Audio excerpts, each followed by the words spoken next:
Yun guys, good morning sa inyo lahat yan. For today's video guys, nandito pa rin tayo sa kasa ng Premium Bike San Jose Occidental, Mindoro. At ang pag-uusapan natin ngayong araw guys ay patungkol sa warranty. Warranty claim, warranty requirements, warranty, etc. Patungkol ito sa warranty. Para dun sa mga kumuha ng motor na sobrang excited, hindi na masyado nilang naintindihan kung paano ba yung nilalaman ng mga warranty claims. Eto guys, dito yung video na magpipit para sa inyo. Para magkaroon kayo ng idea pagka nasira yung motor ninyo kung pasok ba kayo sa warranty claim or hindi. Okay, bago natin banatan yan, bago natin tirahin at kanain, syempre, intro muna tayo.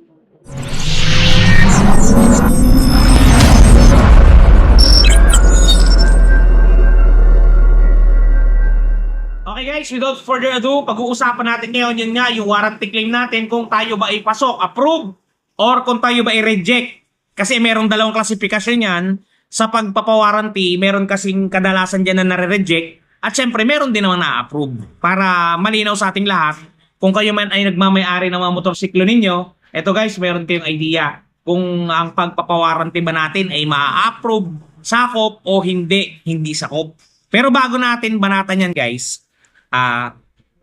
i-remind ko lang kayo doon sa mga maglalabas pa lang ng motorsiklo. Just for example, maglalabas pa lang ako ngayon ng motorsiklo. Bago kayo papirmahin ng kontrata guys ng staff ng Premium Bikes o ng kahit anong dealership, ipinapaliwanag ang ating kontrata. Kalakip nito, ipinapaliwanag din ng PDI o Pre-Delivery Inspection. Alam ko may magtatanong dyan, si Ron, ano ba yung Pre-Delivery Inspection? Ito guys yung nilalaman ng ating motorsiklo. Kumbaga, ako, ibebenta ko sa inyo yung motorsiklong brand new. Dito, ipapakita ko sa inyo lahat ng kasulok-sulukan ng unit. Ngayon, bilang isang owner, ikaw ay magmimistulang hurado kung goods na ba sa'yo yung motorsiklo yon o hindi. Ngayon, kung goods na sa'yo yon, diretso na tayo sa signing ng contract. Ngayon, kung hindi pa goods sa'yo yon, may nakita kang gasgas, may nakita kang basag, may nakita kang hindi dapat makita dun sa unit, yan guys, meron ka pang karapatan na magpa-change unit. For example, ito sa likodan natin, si MIUI. Nag-pre-delivery inspection ka nito. Ngayon, hindi mo kursunada kasi may gas-gas yung pairings, may kupe yung mags. Pwede ka pang magpapalit ng unit guys kasi sasabihin mo, sir, may damage po yung motor ninyo. Pwede po bang palitan ng ibang stock? Ganon. Pwede ba yon? Pero once na pumirma na ka na guys ng kontrata, once na dinrive o minaneho mo na ang motor, wala na tayong magagawa doon. Yun na po yun, wala na pong kakilig-kilig. Talaga guys, malinaw yun na yung PDI natin. Napaka-importante nun kaya kung kayo ay kukuha ng motorsiklo, lagi nyong iisipin tong sinabi ko sa video. Yung PDI, i-inspect nyo yung motor bago ninyo pirmahan, bago kayo mag-agree na yun na ang gusto ninyo. Okay, moving forward, talakayin na natin yung warranty claim natin kung kayo ba ay approve or disapprove. Siyempre, uunahin natin yung disapprove. Ito guys, yung mga disapprove na warranty claim, hindi na-approve. Una sa lahat guys, yung human error. Human error, bilang isang may-ari, pangangalaga mo kasi yung motorsiklo. Ngayon, dito pinapasok guys yung warranty claim na nare-reject kasi sa kadahilan ng human error. Ano ba sir yung mga human error? Just for example, nabili mo na yung motorsiklo. Nasa pangangalaga mo na. Ngayon, umulan. Siyempre, pag umulan, alam niyo na ang nangyayari sa Pilipinas, flood control natin dyan, babaha. Ngayon, medyo baha yung ating dadaanan. Siyempre, marami dyan hindi makakatawid. Naghihintay lang na sumanaw o sumanap yung tubig o bumaba yung tubig. Ngayon, medyo may pagkabida-bida ka. Ipinilit mong itawid. For example, ito na lang, kawawain na natin si MIUI. For example, si MIUI, ipinilit mong itinawid sa baha. Ngayon, hindi siya hinihiling, tumiray. Yun guys, sihigop na kasi ng tubig yon. At syempre, may sisirain na yun sa makina natin. Hindi ko alam kung anong sisirain nun, pero may sisirain na yun. Yun guys, doon pumapasok yung warranty claim na rejected. Maliwanag yun guys huwag nyong isusuong sa kahit na anong terrain yung ating motor, lalo't sa baha. Kasi once na makaka-apekto yan sa motor ninyo, wala tayong magagawa guys. Hindi sasakop ng warranty, pero pwede yun namang ipagawa sa dealership pero may labor na yon. At yung mga pyesa nun, syempre ikaw na din ang bibili. Okay guys huwag nyong gagawin na isusulong sa mga baha o kung ano pa man. Isa pa guys, just for example, ito isa pa dun sa mga nagkukos ng warranty claim error. Just for example, nakabili ka na ng isang motor, ito si MIUI ulit. Kawawain na natin, bugbugin na. Ngayon, ikaw ang alam mo lang ay gamit. Gasolina, gamit, karga ng gasolina, gamit, ni hugasan wala na, ni change oil wala na. Ngayon nag-stock up yung makina. Guys, error ulit yun, human error ulit yun ha. Kasalanan nyo yun kasi hindi nyo minintain ng ayos yung motor. So, hindi pa rin tayo ma-approve sa ating warranty claim. Pero, gaya ng sinabi ko sa inyo kanina, pwede nyo pa rin ipagawa sa dealership pero may labor na yon. At saka yung mga piyesang nasira o papalitan, sarili na po ninyong sagutin yun. Okay, maliwanag tayo dun guys ha. Okay. At ito guys, in addition, kasi meron dyang mga customer na hindi ko alam kung saan kumuha ng makaligaligan sa katawan. Ito guys, ito yung hindi rin sakop ng mga warranty claim. Kasi minsan talaga, as sa 15 years ko sa pagtitinda ng motorsiklo, napakarami ko na talaga na experience regarding dito. Yan. Patulad dito guys ng sa unit natin sa pag-claim ng wear and tear. Wear and tear. Hindi nyo alam to, no? Papaliwanag natin. Ito guys, ang wear and tear natin sa isang sasakyan, for example, dito sa MIUI, sakop ng wear and tear yung spark plug natin, kadena, gulong, baterya, langis, etc. Lahat ng consumable parts. Pagka, for example po, nakalbo yung gulong natin, naputol yung kadena natin, napundi yung spark plug natin, hindi po ito pasok sa warranty claim, guys. Kasi ito po ay consumable parts. Ito po talaga yung ginagamit ng motorsiklo, yung mini-maintain po natin monthly. So ito po ay hindi po ito pasok sa warranty claim. Maliwanag po yan sa mga nanonood po na wala pa pong masyadong idea. Huwag na po tayong pupunta sa dealership. For example, irereklamo natin, mabilis makalbo yung gulong ko. 2 months pa lang, kalbo na. Mabilis mapundi yung aking spark plug. 1 month pa lang, ayaw na umandar. Yung langis ko, maitim na. 3 days ko pa lang ginamit. Wala na yun. Wala yun, guys. Yun yung mga consumable parts. Okay? Okay guys, number 3, ang hindi po nakakasama sa ating warranty claim is yung sa wiring niya. Just for example, di ba kung mapapansin ninyo, naka-goods yung structural wiring ng ating unit. Ngayon, magre-rewiring tayo, maglalagay tayo ng mini driving light. Meron kasi tayo dyang mga mekaniko na hindi naggagawa ng sarili niya. Ngayon, bagkos nagiging siraniko, nagtatap-tap sila, nagpuputol sila ng mga main wire. Yun guys, matitrace yun, wala pa rin kayong marireceive na warranty claim kasi binago ninyo yung wiring ng motorsiklo. Lagi nyo tatandaan guys, basta ginalaw ninyo ang unit, binago ninyo, mawawala ang ating warranty. Hindi tayo makakapag-warranty claim. Yun, mabuboid ang warranty natin. Okay guys? May magtatanong dyan, si Ron, kanina mo pa binabatbatan yung mga nadi-disapprove. Ano naman po yung mga ma-approve na warranty claim? Eto guys, sa mga na-approve na warranty claims naman, just for example, naging goods na kayo sa PDI, okay sa inyo yung unit, goods sa inyo yung unit. Ngayon, inuwi na ninyo, goods naman. Pakiramdaman nyo guys, lagi nyo siyang pakikiramdaman. Ngayon, just for example, nagkaroon siya ng sudden noise. Medyo nag-umingay yung makina natin, nag-change oil naman tayo, medyo hindi na umaandar yung motor natin, ayos naman tayo sa maintenance. Guys, dalhin nyo na agad sa kasa ng premium bikes para syempre makita ng mekaniko at kung mapatunayan, kasi bubuksan to Just for example, bubuksan to. Pag binuksan, for example, merong factory defect yung ating segunyal. Yun guys, pasok ito sa warranty. Yan, maipapasok ito. Pero take note guys ito ay hindi on the spot mapapalitan. Just for example, naglabas kayo ng motorsiklo.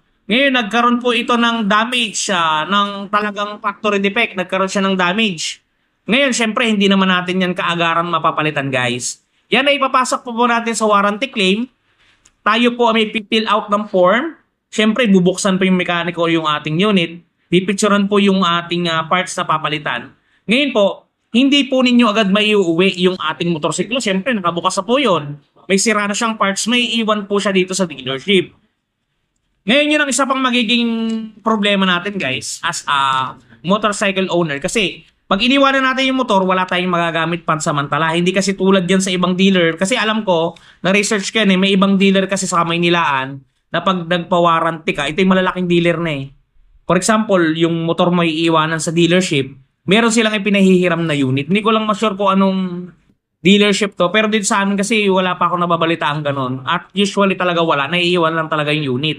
At yung monthly amortization natin, lalo kung hulugan, tuloy-tuloy po yun, mga boss. Tuloy-tuloy yun. Kaya doon sa magpapawarranty, yan po yung kinakaharap natin na talagang medyo masakit-sakit kasi hindi natin nagagamit yung motorsiklo pero siya po ay babayaran natin. Pero siya naman po ay tumatakbo sa warranty claim. Wala po kayong babayaran sa warranty claim. Wala po kayong babayaran sa labor doon. And guys, ganun yung pagpapawarranty natin. Lagi yung tatandaan, basta yung automatic na nasira sa engine natin, yun yung sakop ng ating warranty. At syempre, hindi yan basta-basta pag nasira, sasakupin na. Kasi guys, meron ding magagaling na client eh. Yes, for example, bubuksan nila yung makina. Sample lang to. Nangyayari to guys ha. May sirang parts yung sa kaibigan nila na pyesa ililipat sa motor nila para maipasok yung warranty claim. Guys, napakatalino po ng aming mga mekaniko kasi nakikita po nila kung ang tornilyo po sa makina ay nabuksan na o hindi pa. Makikita po yun. Maniwala po kayo sa akin. Basta magtanong po kayo sa mga kakilala niyong matatandang mekaniko na ang makina po, once na nagalaw na yan, nabuksan na yan, alam po yan ang makikisig na makina ng mga mekaniko. Kaya wala po tayong magagawa sa mga ganyan. Mare-red tag pa po tayo. Kaya wag niyo na pong subukan, masisira lamang po ang inyong mga buhay at talaga naman pong may mga nangyayari na. Yun guys, meron nga guys na sugante. Kung iisipin nyo nga lang, eto, tip, ano ko lang to, nasasabi ko lang to ha. Mas magandang bumili ng hulugang motor kaysa cash. Si Ron, bakit mo naman po nasabi na mas magandang bumili ng hulugan kaysa ng cash? Kasi ganito guys, just for example, bumili ka ng cash. Bumili ka ng motor na cash. Ngayon, hindi sa hinihiling, nagkaroon niya ng sira, syempre wala na tayong magagawa yan. Hindi naman yan pwedeng i-refund, hindi naman yan pwedeng i-soli. Bagkos, iwawarranty na lamang yan. Ngayon, kung ikaw naman ay bumili ng hulugan, hindi mo kursanada ngayon ang naging sira ng motorsiklo mo. Just for example, nasira agad yung sigunyal niya, papawarranty natin. Medyo, syempre, na-discourage ka na sa unit. May pagkakataon o may karapatan ka pa para hindi na siya hulugan, di ba? Kung tatanungin nyo lang, may pagkakataon at paraan kayong hindi na siya hulugan, pag hindi naman hinulugan yan, marirepo. O kasi, marirepo kasi po may sira yung motor ko, tinamad na po ako. Pwede yun. Kaso, syempre, dapat open tayo sa consequences ng ganun. Syempre, pagka pinarepo mo yung motor, may tendency, hindi pala tendency, sure ball po yan na masisira po ang ating pangalan. Magkakaroon po tayo ng low credit record. So matotal, pagka gusto po natin kumuha ng hulugan ulit sa ibang dealership, tapos yan po ay nakataya for example sa ibang dealer, sa ibang dealer, automatic po marireject po tayo. Kaya po nagkakaroon ng mga positive dahil po doon sa mga bad credit natin o low credit handling natin. Kaya doon po sa mga katropa dyan, yun, talagang paswertihan din po. Wala tayong magagawa. Talagang mangyayari. Ang mangyayari. Okay guys. Yun. Dahil sabi ko naman sa inyo para aware kayo sa pagpapawaranty ng ating mga motorsiklo. Hindi po yan parang subo nyo lang at ma-approve na. Meron po yung mga klasifikasyon. Meron po yung stage by stage. Kung ma-approve po ba yung ating warranty claim. Kaya huwag nyo pong abusuhin yung pagpapawaranty claim. Kasi makikita at makikita po yan. Alright. Yun guys. Dun nga pala sa mga namumroblema. Yan. Ng mga gas-gas ng kanilang motor. Ito guys, hindi talaga to napapawaranty kasi gas-gas talaga yan. Just for example, bumili ka ng kahit anong unit dyan. Gaya na to, si Mio ay nagasgasan ngayon. Hindi mo sa ginusto, hindi mo rin sa sinadya, pero nagasgas, walang warranty yan.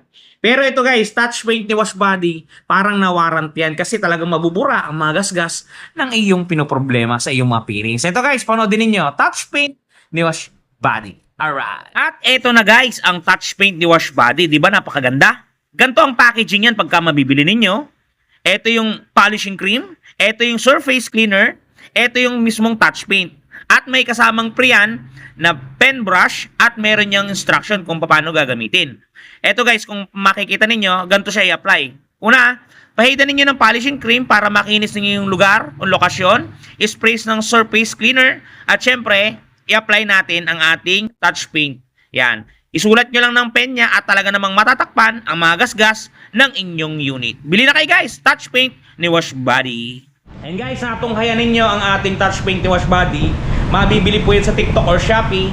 Nakalink din po sa video natin yan para hindi po kayo mahirapan. I-click nyo lang po na lumalabas sa mga video. Kung sana po kayong dediretso sa kanilang Shopee shop. Yan guys, napakaraming available color niyan. piliin nyo lang. Pagpunta nyo dun sa shop nila, maraming mga naka-picture dun. Kuwari, click, smash, lahat dun. Piliin nyo lang kung anong kulay ang lalapatan ninyo. Talaga namang may nangyayari na buhay na buhay, gigil na gigil at galit na galit. Ang touch paint na burahin ang mga problema ninyong gasgas. Yan guys, hanggang dito na lang muna ang video natin. Sana nakatulong sa inyo, nagkaroon kayo ng idea sa warranty claims. Yon, para meron kayong sapat na kaalaman kung kayo ay warranty sa hinaharap. Okay guys, hanggang dito na muna ang video natin. Ingat kayo palagi at palagi kayong magpapakasaya sa Ram TV. Shoes! Bye-bye! Doon sa mga hindi pa nakakapag-subscribe, baka naman! Opo!